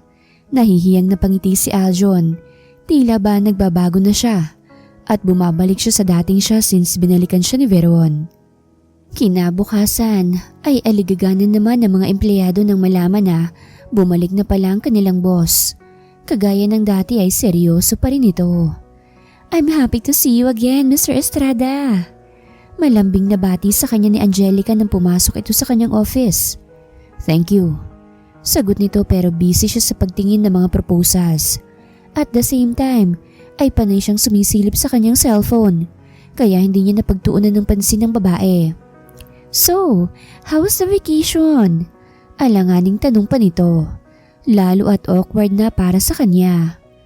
Nagpaganda pa man din siya ng araw na yon dahil halos mailuwanan ng inner blouse niya ang kanyang lantad na cleavage. Maayos naman, may mga pasalubong ako sa inyong lahat. Anito na, panakanakang tumitingin sa kanya kapag sumasagot. Talaga ba? Sayang naman hindi ako nakasama. Pero ang mahalaga, may maire-represent na tayong new model, hindi ba? Magiliw pa nitong Saad kahit halata namang siya lang interesadong pahabain ng usapan. Tama. Saka na natin pag-usapan yan after kong ma-review to. Sa afternoon may meeting tayo. Anang Aljon. Kaya lang naman niya sinabi yon upang matuldukan na ang usapan nila. Ngunit tila ba hindi nakakaintindi ang babae kasi hindi pa ito nagpapaalam sa kanya. Okay, teka, magkwento ka naman tungkol sa bakasyon mo. Just leave me for a while. Busy ako sa trabaho. Saka na ako magkukwento kapag free time na. Naiirita na siya subalit pinipigilan lang niya. Mabuti na lang at nagets naman yun ang dalaga. Okay, I'll see you later. Magiliw pa rin niyang Saad saka lumabas. Lahat ng empleyado ay kabado habang nasa conference room. Ang ilan ay nagkakasulyapan pa na para bang nag-uusap ang kanilang mga mata. Samantalang nakaupo lang si Aljun sa unahan at nagda-type sa kanyang cellphone ng seryoso. Napapakagat labi ang ilan dahil inihahanda na naman nila ang kanilang tenga. Hanggang sa pumasok ang sekretarya kasama ang isang lalaki na may dalang mga paper bag na naglalaman ng mga pagkain. Tapos ay narilis yun sa harapan ng mga empleyado. Natakam naman sila dahil first time yun. Pero kahit na ganoon ay iba pa rin ang tumatakbo sa kanilang isipan na baka pinapakain sila ng kanilang boss dahil malala ang sermon nito ngayon. Dahil siguro hindi nga nila nadaig ang Apple brand ay hindi rin nila ito napantayan. Malayo sa expectation ng boss nila. Though pumapangalawa sila sa Apple brand subalit malaki naman ang gap ng ratings ng kalaban kesa sa kanila. Pagdakay ibinaba ni Aljun ang kanyang cellphone at tinignan ng mga empleyado. Kagaya pa rin ng dati, nakabusangot ito. Ngunit kalaunan ay bigla itong pumalakpak. I would like to greet all of you. Congratulations. Nagpapasalamat ako sa patuloy niyong kasipagan. Hindi man tayo ang nanguna pero napakalaking bagay na nakakasabay ang Pilipinas sa makabagong teknolohiya. Kaya naman may pabonus kayong lahat mula sa akin bilang patuloy na nagsisikap magtrabaho. Anito. Napamaangang lahat. Hindi kasi sila makapaniwala na biglang sa isang iglap ay nagbago na ang kanilang boss. Pero gayon pa man ay naging masaya sila na na-appreciate din sa wakas ni Mr. Estrada ang efforts nila. Thank you, sir. Masayang tugon nila. Let's have a toast. Anito. Kaya naman masaya nilang iniangat ang baso ng soft drinks na nasa harapan nila at nag-cheer. Naging masayang pagkain nila na wala ng halong takot. At masaya silang nakita na nakangiti na ang boss nila. Lumapit sa kanya si Angelica at nakipagkamay. Congrats sa atin. Naanimoy may relasyon sila. Ngunit isang tango at ngiti lang isinagot ni Aljon bago inabot ang kanyang kamay. Nang mahawakan siya nito sa kamay ay bigla siyang hinalikan ng babae sa pisngi. Dahilan ng kanyang pagkaiktad. Miss Salas, kumain na muna tayo. Anang Aljon. Bumulong naman sa kanya ang isa. I'll eat you later. Kinikilabutan ng binata sa sinabi ng babae. Gusto sana niya itong supalpalin pero iniisip niya na ayaw naman niyang sirain ang kasiyahan nila. Lalo at ngayon lang naging maayos ang kaugnayan niya sa kanyang mga tauhan. Kaya naman nagkibit-balikat na lang to. Sa kabilang dako. Ginawa kitang mami. Sa totoo lang po, masaya kung kayong naging pangalawa kong ina. Kahit best friend ka ng mami ko. Pero hindi ako makapaniwala na ikaw rin palang rason kung ba't ako nawalan ng ina. Humahagulgol na sumbat ni Veron sa kanyang stepmom. I'm so sorry, Veron. Anak, alam kong malaki ang naging pagkakamali ko. Simula nang mangyari ang aksidente, hindi na ako pinapatahimik ng konsensya ko. Inuusig ako nito ngunit natakot akong magsalita. Walang araw na hindi ko ipinagdarasal ang mami mo. Maniwala ka man o sa hindi, pinagsisisihan ko na yun. Nakaluhod nitong paliwanag sa dalaga habang umiiyak. Halos hindi na ito makahinga dahil sa sakit ng kanyang dibdib. Nagsisisi, pero hindi man lang kayo umamin sa kasalanan ginawa nyo. Lalo na kay Papa. Kriminal ka! Paninigaw niya. Gumapang ang kanyang stepmom upang halikan ng paa ng itinuturing na niyang anak. Subalit alam niyang malabo na niya itong mapatawad. Hindi ako maasang mapapatawad mo ko agad. Nagsisisi ako na minahal ko ang iyong ama. Kaya naman gagawin kong tama. Babayaran ko ang nagawa kong kasalanan hanggang sa kamatayan ko. Basta, mahal na mahal kita bilang anak ko. Shut up! Umiiyak na sumakay ng sasakyan si Veron at umalis. Nag-drive siya ng napakabilis. Hindi lang kasi ang katotohanan ang nagpasakit sa kanyang puso. Kung hindi dahil sa kanyang pangalawang ina na, itinuturing niyang ina. Takbuhan niya kapag may problema siya. Kakampi niya kapag pinapagalitan siya ng kanyang papa. At higit sa lahat, ni minsan ay hindi siya nangulila sa pagmamahal ng kanyang mami dahil sa pagmamahal at pag-aalaga ng kanyang stepmom. Ngunit hindi niya sukat akalain na ito ang dahilan kung bakit nasira ang pamilya nila. At ang masaklap ay matagal na niya yung tinatago. Nalaman niya lahat yon nang magpunta siya sa funeral kung saan inimbalso ang kanyang ina. At doon, nalaman niyang naaksidente ito sa isang car accident. Mahigit isang araw nang patay ang kanyang ina bago din nila sa naturang funeral dahil binyahe pa ito mula sa Pilipinas. Ibig sabihin ay namatay ito sa Pilipinas. Sa lubos na pagtataka ay umuwi siya sa kanila. Galit siyang sinalubong ng kanyang ama. Ngunit agad yung nawala nang unahan niyang tanungin ng ama patungkol sa pagkakaaksidente ng kanyang ina sa Pilipinas. Nagbalik tanaw siya. Pa, bakit wala akong kaalam-alam tungkol sa pagkamatay ni Mami sa Pilipinas? Ano ba talagang nangyari? Garalgal niyang tanong sa ama. Nagulat naman ang kanyang ama sa narinig. Hindi niya inaasahan na biglang mahahalungkat ang nakaraan. Hindi siya nakasagot agad sa anak. Bagkus ay nandilat ito at para bang may bumara sa kanyang lalamunan upang hindi makapagsalita. Dahil na rin sa mga tanong na yon, ay bumalik ulit ang bangungot at pangungulila sa kanyang namayapang asawa. Ano pa? May nangyari bang mali at hindi niyo masabi-sabi sa akin ang totoong nangyari kay Mommy? This time ay tumutulo na ang kanyang luha. Lalo na't mukhang may maslimu talagang naganap sa nakaraan. I'm sorry anak. It's all my fault. It's all my fault kung bakit namatay ang mami mo.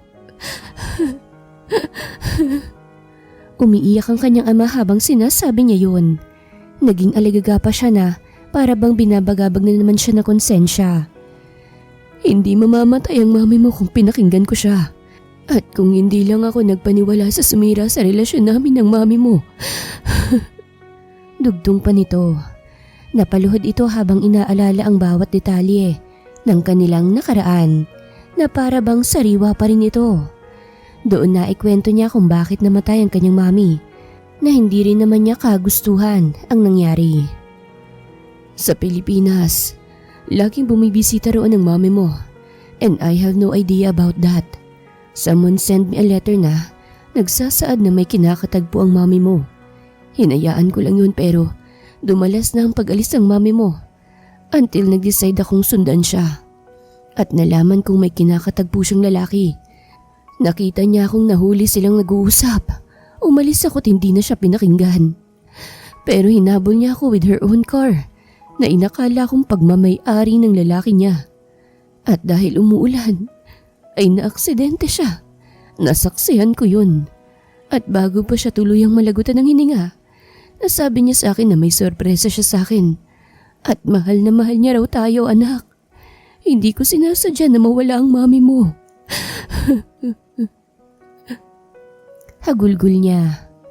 Dahil sa pagbabalik ng trauma niya ay nagwala na naman ang kanyang papa, kaya kinakailangan ni Verona dalhin ito sa ospital. Nang malaman ng stepmom niya ang nangyari na nooy nanggaling sa kumpanya, ay sumunod siya kagad sa ospital. At doon, naabutan niya ang dalaga na nakaupo sa sahig sa harap ng pintuan kung saan inaasikaso ang kanyang ama. Sinabi nito sa stepmom niyang nangyari. Nabalot ng sobrang guilt at lungkot ang kanyang stepmom. At doon, hindi nito naiwasang masabi ang nalalaman. I'm sorry, Veron. Kung hindi ko lang yun ginawa, siguro pare-pareha sana tayong maayos. Tinitigan naman siya ng dalaga na puno ng katanungan ang mga mata. Let's talk to another place. Anito kay Veron. Nang magtungo sila sa park ay doon lumuhod ang kanyang stepmom. Naguguluhan ng dalaga sa ginawa nito. Not until... Kung hindi ko minahal ang papa mo, o di kaya pinigilan ko na lang ang pagmamahal ko sa kanya, siguro'y masaya pa sana tayong lahat. Hindi ko inaasahan na aabot sa aksidente ang lahat. Nakatungong pag-amin nito. Napaatras ang dalaga sa mga naririnig. Anong ibig mong sabihin?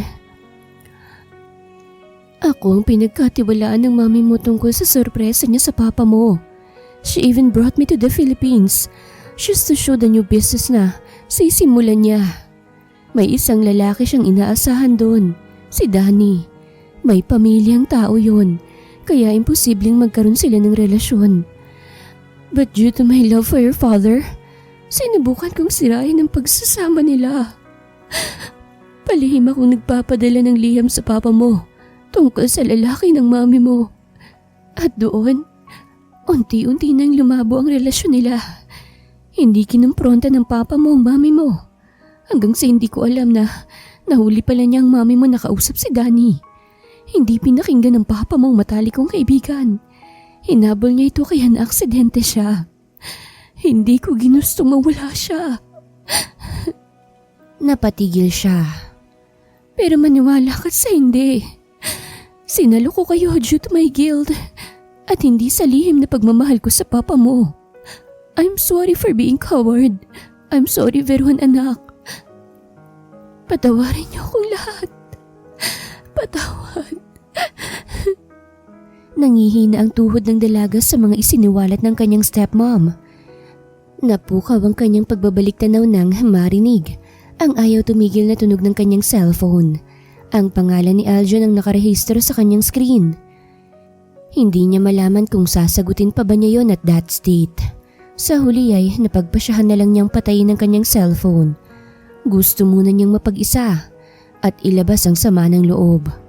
Nagtungo muna siya sa ospital upang alamin ang lagay ng kanyang ama. Napagtanto niyang wala rin pala itong kinalaman sa pagkamatay ng mami niya. Biktima lang din siya ng maling akusasyon. Dinalan ng kanyang ama ang guilt to the point na naging sakit na niya yon. Bigla tuloy siyang naawa sa kanyang ama. Ngayon, nasagot na ang kanyang mga katanungan at hindi niya alam kung papaanong magsisimula ulit. Na hindi niya alam kung papaanong patatawarin ng kanyang stepmom. Minahal rin naman kasi niya ito pero ang tagal na pala nitong may tinatago.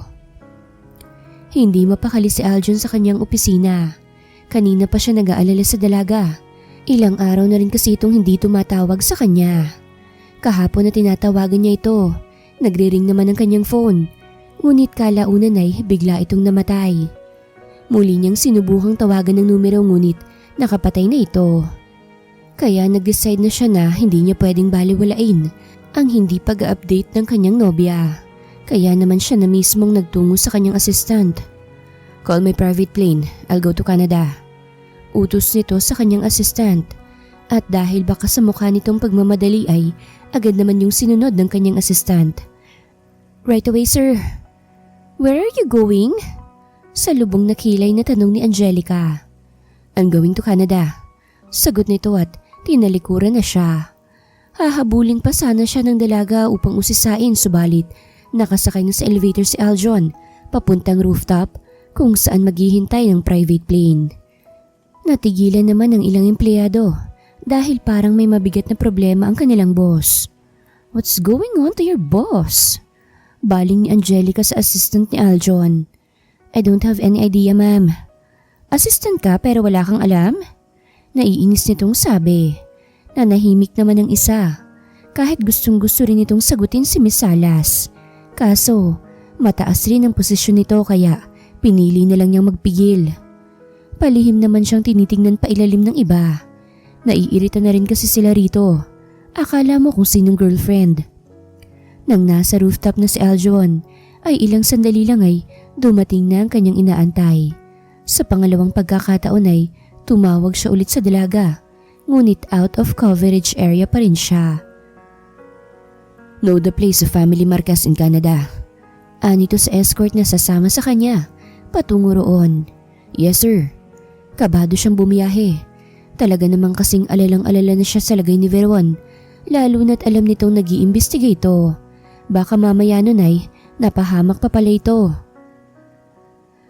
Habang pinagmamasan ni Veron ang amang walang malay, ay sinusubukan niyang buksan ang kanyang phone at nakita ang maraming missed call ng nobyo. Call me please. What the heck, I'm worried with you. Please call me. Ilan lang yan sa mga message nito. Nakaramdam naman ng guilt si Veron at agad tinawagan ng nobyo. Ngunit ito naman ang wala sa linya. Nakailang ulit pa itong tumatawag sa numero ngunit wala talaga. Siya naman ngayon ang nag-aalala. My dear daughter. Marahang tawag sa kanya ng ama na hindi niya napansin. Nagising na pala. Papa, gising ka na pala. Wait, I'll call the doctor. Bago pa siya nakaalis ay nahawakan na siya nito sa kanyang kamay. I'm sorry. Sambit nito.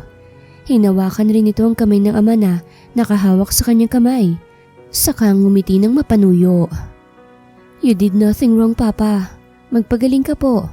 Bibisita tayo sa puntod ni Mommy. Magsisimula po ulit tayo. Hinalikan nito sa noong kanyang ama. Pagkatapos ay tumawag ito ng doktor. Nang malaman na normal na ang lagay nito ay nakapag-usap sila ng masinsinan ng kanyang ama. Dahilan upang malaman din ng kanyang ama ang tungkol sa ginawa ng kanyang asawa ngayon. Imbis na magalit ito'y awa ang nararamdaman niya. Siguro'y dahil matanda na rin ito upang magtanim pa ng sama ng loob. Pangalawa, ni minsan ay hindi nagpakita ng masamang balak ang babae. Tulad nga ng sabi ni Veron, pinagsisisihan niya ang lahat ng yon. At ang pag-aalala nito sa kanila ay kabayaran niya sa kanyang nagawa. Hindi rin kasi biro yung pagbagsak nila at halos sinalayon ni Keisha. Ang mali lang nito ay hindi ito umamin sa kanila. Papa, aalis na muna ako ah. Napakunot noo ang kanyang ama. Bakit? Saan ka pupunta? Sinabi nito ang tungkol sa kababata niyang si Aljon.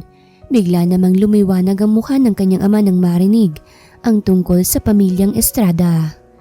Aba anak, napakabuti ng pamilyang yon. Hindi ko akalain na magtatagpo pala ang pamilya namin. Sige na, umalis ka na, ayos lang ako. Mabilis na napayakap ang dalaga sa kanyang papa. Ngayon ay wala nang makakahadlang sa pag-iibigan nila ni Aljon. Kulang na lang ay hili pa rin ni Aljon ang sasakyan sa sobrang pagmamadali. Matapos malaman na nasa ospital ang ama ni Veron. Kaya tuluyan na nga niyang nakumpirma na hindi maganda ang sitwasyon ng nobya. Ngunit gayon na lamang ang panlulumo nang walang Veron siyang nakita sa ospital. Pagkapasok nito sa room ng ama nito'y naabutan niya ang pamilyar na matanda at isa pang may edad na babae na nakaluhod sa kanya. I'm sorry for the intrusion. Nasabi na lang niya nang bigla siyang tawagin ng matanda nang akma na sana siyang lalabas. Iho, ikaw ba ang anak ni Anthony Estrada? Napalingon naman si Aljon. Opo, ako nga po. Bumuntong hininga ang matandang lalaki. Tumayo ka na riyan. Wala na akong panahon para magtanim pa ng sama ng loob. Palayain mo na rin ang sarili mo. Pasasaan ba't mapapatawad ka rin ni Veron? Anang ama ni Veron na kausap ang babaeng umiiyak. Tumayo ang babae sa kaniyakap ang matanda. Maraming salamat. Magpapakalayo na ako. Mahal na mahal ko si Veron ngunit kailangan ko ring pagbayaran ng naging kasalanan ko. Pagkatapos ay umalis na ito. Paalis na ang ginang nang tanguan niya si Aljon. Napatango naman ang binata sa ginang. Sa pakiwari niya'y ito ang stepmom niya. Ngunit ang hindi niya malaman ay kung ano bang partikular na problema nila. Lumapit ka iho, anang matanda. Nagkabatian ang dalawa. Ang bilis ng panahon. Lumaki kang kamukhang-kamukha ang kumpare ko. Parang kailan lang kalaro mong anak ko. Pero sino nga bang makakapagsabi? Kayo rin palang magkakatuluyan. Ay nako, nakakamiss rin ng mga panahon na nakakasama namin ang pamilya ninyo. Natutuwa naman siya sa ipinamalas na galak ng matanda. Taliwas sa sinabi ng dalaga na mahigpit ito. Doon rin niya nalaman na wala rin si Veron dahil nagtungo ito sa Pilipinas. Mukhang nagkasalisihan kayo. Umuwi ka na dahil paniguradong nandun na siya sa Pilipinas. Salamat po tito. Magpagaling ho kayo. Abay talagang magpapagaling na ako. Kita mong ako na lang natitirang makakasaksi ng pag-iisang dibdib ninyo. Anito na ikinangiti ni Ajon. Hahayaan kong si Veron na magkwento sa nangyari sa pamilya namin. Pahabol nito bago pa makalabas ang binata. Tumango ito at muli ay aalis na siya upang makauwi na sa Pilipinas na akala mo'y kapitbahay lang. Nang makarating siya'y nakareceive siya ng message sa dalaga. Nagpunta ka rin pala sa Canada. Sa kumpanya na lang kita pupuntahan. Don't worry, I'm okay. Mensahe mula kay Veron. Kaya naman medyo nakahinga ang binata. Isa pa, puyat na rin siya. Siya ba naman ang bumiyahe ng 26 hours, back and forth. Halos wala na siyang maayos na tulog. Ang mahalaga nalaman niyang maayos na ang lagay ng babaeng pinakamamahal niya. Kinabukasan nga ay nagpagwapo si Aljon. Ewan ba niya, parang first time pa nilang magkikita at nakakaramdam siya ng excitement. Sigurado'y masyado niyang namiss si Veron. Pagdating niya sa office, ay nanibago sa kanya mga empleyado. Lalo at hindi kagaya ng dati ang usual niyang forma at ayos sa sarili. Kung noon ay pang neat hair na para bang dinilaan ng aso ang buhok sa sobrang ayos, ngayon ay medyo messy ang style. Tapos, hindi lang basta naka-Amerikana, nakatoksido na ito at slacks na kulay itim. Lumitaw tuloy lalo ang kanyang kagwapuhan. Good morning, sir. Sunod-sunod na bati ng kanyang mga tao. You look stunning, Mr. Estrada. Papuri sa kanya ni Angelica. Thank you. Tugon nito. Pero mabilis siyang umalis para iwasan ito. Anong meron kay sir? Habang tumatagal parang umaayos ang ugali niya. Tapos gumagwapo pa. Punan ng isa. Nagkibit balikat ang ilan dahil pati sila ay walang ideya. Siguro'y nakatulong sa boss nila ang pagbabakasyon niya. Excuse me, nandito na ba ang boss niyo? Tanong ng isang maganda at morenong babae na may dalang basket. Sino ka? Magbebenta ka ba ng kakanin rito? Tanong ni Angelica na nakataas pa ang kabilang kilay. Hindi po, maibibigay lang ako sa kanya. Busy siya, and by the way, hindi siya kumakain ng basta-bastang pagkain. Kaya wag ka nilang mag-aksaya ng oras, okay? Anang Angelica. Gustong-gusto sanang sumagot ng ilang empleyado kaso natatakot rin naman sila sa COO ng kumpanya. Hindi rin naman hamak na mas magandang bisita kesa kay Angelica. Tinignan nito ang bisita mula ulo hanggang paa na nakabestida ng bulaklakin. Babe! Malawak ng ngiting saan ni Aljon nang matanawan si Veron. Napangiti rin ng dalaga. Mahigpit siyang niyakap ni Aljon. I missed you. Akala ko kung napano ka na. Halos pabulong na sabi nito na may pahalik pa sa kanyang ulo. Hindi maipinta ang pagkagulat sa mga nakakita, lalo na si Angelica. Doon nila napag-alaman na anak rin pala ng mayamang negosyante si Veron. At family friend din naman ng mga Estrada ang Marquez. Kaya naman pala childhood sweetheart pala niya si Miss Ganda. Grabe, napaka-loyal naman ni Sir. Kaya pala hindi nagkakajowa kasi may nakalaan na pala nung bata pa. How sweet! Nakakainggit naman. Komento ng mga nakakabasa ng magazine. Naipublish na rin kasi sa wakas na meron na itong love life at kasalukuyang inaayos ang kanilang kasal. Grabe, parang kailan lang. Iniisto kita sa mga internet at magazines upang makibalita sa ganap ng buhay mo. Anang dalaga habang hawak ang magazine. Napangiti naman si Aljon dahil parang hindi pa rin makapaniwala ang nobya sa nangyayari ngayon. Kasalukuyan silang nasa obigay ni Dr. Neveron upang magpa-ultrasound. Maniwala ka na, nalagyan ko na nga ng laman yung tiyan mo. Minamadali ng lahat dahil nakakasawa na maging bachelor. Malawak na napangiti ang dalaga sa nobyo. 2 buwan ng buntis ito. Next month ay kasal nila at lahat ay nag-aabang na. Sa kabila ng nangyari sa pamilya nila naging maayos rin ang lahat. Ngunit ang pagpapatawad sa stepmom niya ay hindi pa ganoon naghilom, pero umaasa siyang mapapatawad niya rin ito. Sadyang nasaktan lang din siya dahil minahal naman talaga niya ito. Sisiguraduhin kong magiging masayang pamilya natin, nasambit ng dalaga. And I will protect you at ang mga magiging anak natin. Dugtong naman ni Aljon. Ang sweet nyo naman, pero mamaya na po muna yan, ma'am and sir. Ipapakita ko muna kapag talagang 2 tao ay nakatadhana na, ay hahanap at hahanap ng kapalaran ng daan upang magtagpo ang para sa isa't isa. Kahit dekada pa man ang dumaan. Wakas.